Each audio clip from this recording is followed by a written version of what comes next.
តម្លៃហាងឆេមីពេលរសៀលថ្ងៃទី23ខែមិថុនាឆ្នាំ2025គិតត្រឹម8រសៀលនេះតម្លៃរបស់មាសកំពុងជួញដូរនៅក្នុងតម្លៃ$3,360ក្នុងមួយអោនក្នុងទីផ្សារអន្តរជាតិ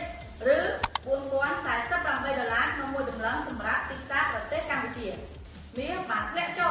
$30បើធៀបជាមួយនឹងតម្លៃផ្សារកាលពីព្រឹកមិញនេះចំពោះមកក្នុងថ្ងៃនេះអត់ទាន់មានព័ត៌មានឬហេតុផលអីដែលធ្វើឲ្យតម្លៃហាងឆេមីមានការធ្លាក់ចុះច្រើនជាងនេះទេទាំងព័ត៌មានសេដ្ឋកិច្ចទាំងព័ត៌មានសង្គ្រាមទាំងព័ត៌មានរបស់ធនាគារកណ្ដាលសហរដ្ឋអាមេរិកចំកាត់អត្រាការប្រាក់សុទ្ធសឹងតែធ្វើឲ្យតម្លៃហាងឆេមីមានការកើនឡើងទៅរកគំនូរអត្រេនរីជាពិសេសបើមានការកើនឡើង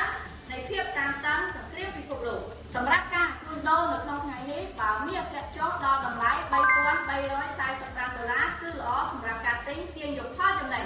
ចាំដល់ព័ត៌មានលម្អិតសូមធ្វើការទស្សនាការវិភាគក្នុងគេហទំព័រនិង YouTube TP Link